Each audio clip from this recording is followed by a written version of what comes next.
Halo. Assalamualaikum warahmatullahi wabarakatuh.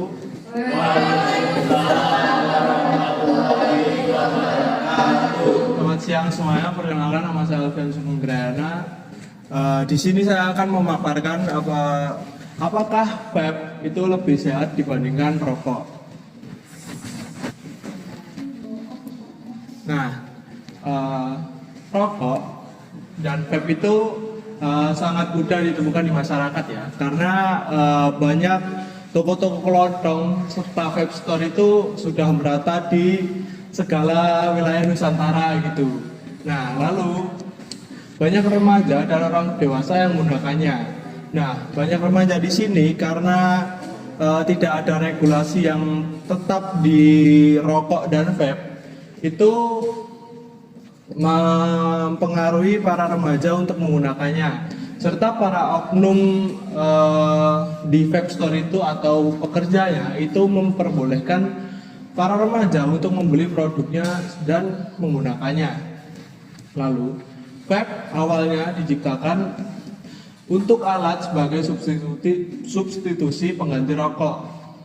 Nah, vape ini awalnya digunakan untuk para perokok aktif yang ingin berhenti merokok karena kesulitan untuk berhenti merokok. Mereka menggunakan vape untuk sebagai alat substitusi pengganti rokok, yang dimana vape itu dapat diatur kadar nikotinnya sehingga bisa turun yang dari tinggi menjadi rendah, dan bisa menjadi close plus dan berhenti. Nah, apa itu rokok? Rokok itu merupakan produk tembakau yang dibakar dan dihirup asapnya. Nah, rokok ini mengandung banyak sekali zat kimia di dalamnya. Nah, yang paling disoroti oleh kesehatan para nakes-nakes di Indonesia itu adalah zat nikotin dan tarnya. Nikotin merupakan zat adiktif yang sangat membuat penggunanya itu menjadi kecanduan dan adiktif terhadap nikotin. Lalu tar itu merupakan zat yang dapat mengikat, yang membuat paru-paru menjadi lengket serta dapat menyebabkan kanker paru-paru pada pengguna rokok.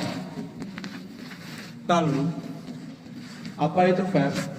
Vape atau rokok elektronik merupakan produk yang menggunakan cairan untuk dipanaskan sehingga menghasilkan uap, serta memiliki komponen seperti baterai, atomizer, cartridge, dan e-liquid. Nah, baterai di sini berfungsi sebagai tenaga atau sumber tenaga untuk vape tersebut. Lalu atomizer merupakan bagian atau kawat yang dipanaskan untuk menghasilkan uap dari e-liquid. Nah, lalu cartridge merupakan tempat di mana penempatan cairan e-liquid tersebut. Nah, atomizer dan cartridge itu di dalam satu komponen gitu. Jadi atomizer di dalam cartridge yang dimana bisa sekalian menyimpan cairan e-liquid di dalamnya. Lalu e-liquid merupakan bahan utama untuk menghasilkan uap yang berupa cairan yang menggunakan cairan yang berisi komponennya itu biasanya menggunakan esen buah-buahan serta menggunakan zat-zat kimia serta nikotin. Nah, perbedaan rokok dan vape di sini bisa dilihat dari aspek cara kerjanya. Itu rokok dibakar tembakaunya lalu dihisap asapnya. Nah, sedangkan vape itu dipanaskan yang menghasilkan uap lalu dihisap uapnya.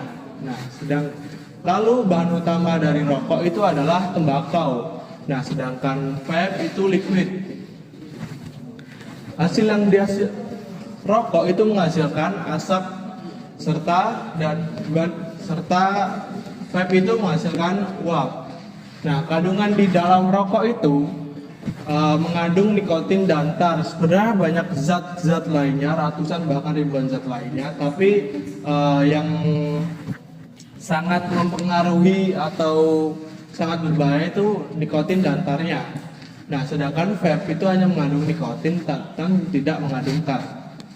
Serta bau rokok itu sangat menyengat dan khas tembakau sekali, sedangkan vape itu aromanya lebih ringan dan lebih beragam dan lebih mudah diterima oleh orang-orang yang anti asap.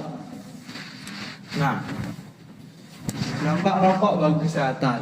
Yang pertama sudah jelas paru-paru, kanker, gangguan paru-paru. Xavier menjelaskan secara anatomi bahwa asap rokok merubah struktur paru-paru, memperbesar kelenjar mukus, itu penghasil lendir, dan merusak dinding alveoli secara permanen. Lalu yang kedua, penyakit jantung. Uji Lestari menyebutkan bahwa nikotin merangsang hormon adrenalin yang memacu denyut jantung dan mempersempit elastisitas arteri serta secara drastis meningkatkan risiko hipertensi dan gagal jantung. Itulah kenapa banyak sekali banyak sekali supir truk atau kuli-kuli yang dimana mereka itu merokok, karena rokok itu dapat merangsang hormon adrenalin dan memacu adrenalin mereka supaya menjadi tidak mengantuk dan lebih bersemangat dan bertenaga dalam menjalani pekerjaannya. Lalu kanker paru-paru. Sifdillah menggarisbawahi bahwa akumulasi zat karsinogenik dari asap konvensional yang dihisap terus-menerus adalah penyebab utama mutasi seluler di saluran pernapasan bagian dalam. Lalu ketergantungan nikotin. Asrofik dan Rozak menjelaskan bahwa penurunan kadar nikotin di otak secara mendadak memicu gejala putus zat atau withdrawal syndrome berupa kecemasan dan stres berat yang memaksa perokok untuk terus membakar rokok berikutnya. Lalu dampak vape bagi kesehatan. Nah, sebenarnya dampak vape bagi kesehatan itu yang benar-benar sudah disetujui oleh banyak ilmuwan itu baru ketergantungan nikotinnya saja. Belum ada riset lebih lanjut tentang bahaya vape yang dikaji lebih dalam serta disetujui oleh para peneliti, karena vape itu merupakan produk baru dan belum lama seperti rokok yang sudah ada sejak puluhan bahkan ratusan tahun lalu. Nah, WHO menjelaskan menyoroti bahwa produk rokok modern seperti rokok elektrik atau vape juga memiliki kadar nikotin yang tinggi yang memicu ketergantungan dini pada usia remaja serta meningkatkan risiko kerusakan jangka panjang pada perkembangan otak mereka. Nah, dampak sosial dan ekonominya. Yang pertama sudah jelas pengeluaran rutin meningkat karena biasanya para perokok dan vape itu lebih mementingkan kebutuhan rokoknya dibandingkan kebutuhan primernya. Ibaratnya kebutuhan primernya segini, tapi pengeluaran untuk rokok segini. Dan mereka mementingkan rokok dulu baru makan. Nah, mempengaruhi lingkungan pergaulan.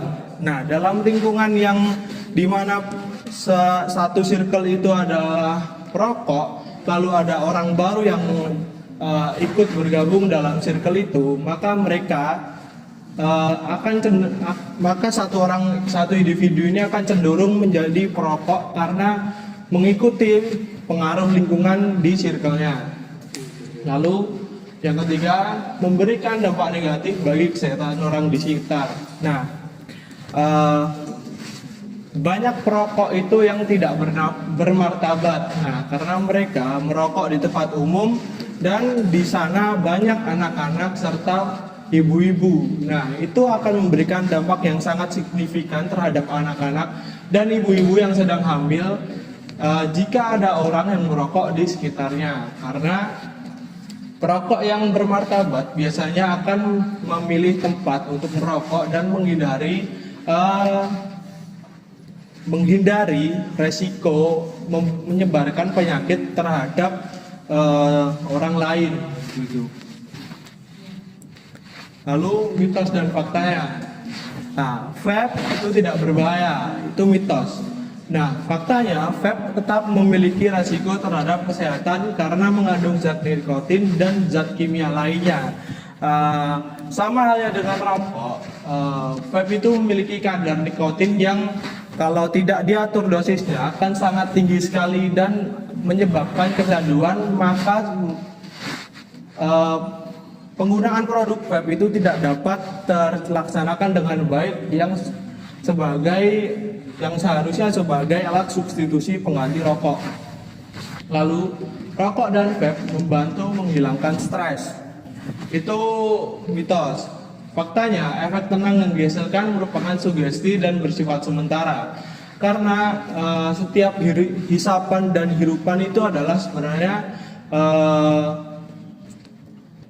pengaturan pola nafas yang merupakan teknik pola nafas yang terkenal, yaitu menarik nafas panjang, menahan, lalu mengeluarkan nafas tersebut. Nah, mitos yang terakhir adalah vape tidak menyebabkan kecanduan. Faktanya, nikotin pada vape dapat menyebabkan kecanduan dan ketergantungan sama seperti rokok. Nah, mengapa kandungan nikotin pada vape dan rokok itu sama menyebabkan kecanduan dan para perokok itu sangat adiktif dan sulit berhenti? Karena sebenarnya kalau perokok itu tidak dapat berhenti karena faktor X atau faktor luar. Sebenarnya para perokok itu bisa berhenti hanya karena niatnya sendiri, bukan karena faktor atau dorongan orang lain. Misalnya, ada teman saya berhenti merokok karena dia memikirkan dampaknya kepada keluarganya dan dia memikirkan masa depannya bagaimana jika kalau dia terus merokok. Nah, lalu ada contoh lagi teman saya, ini dia berhenti karena faktor X atau faktor dari luar. Dia berhenti merokok karena di saat itu dia mengalami atau orang tua ayahnya meninggal karena penyakit jantung yang sudah jelas disebabkan oleh rokok. Nah, di saat itu dia berhenti, langsung mengekat bahwa dia tidak merokok saat itu juga. Nah, tapi karena dia berhenti merokok itu bukan karena niatan sendiri, tetapi karena faktor dari luar, jadi dia tidak dapat menahannya sepenuhnya gitu. Jadi dia tetap saat dia berkumpul sama perokok-perokok itu dia akan menjadi social smoker dan kembali merokok lagi. Nah, seperti itu. Nah, ini daftar pustaka yang saya gunakan. Sekian, terima kasih. Assalamualaikum warahmatullahi wabarakatuh. Waalaikumsalam.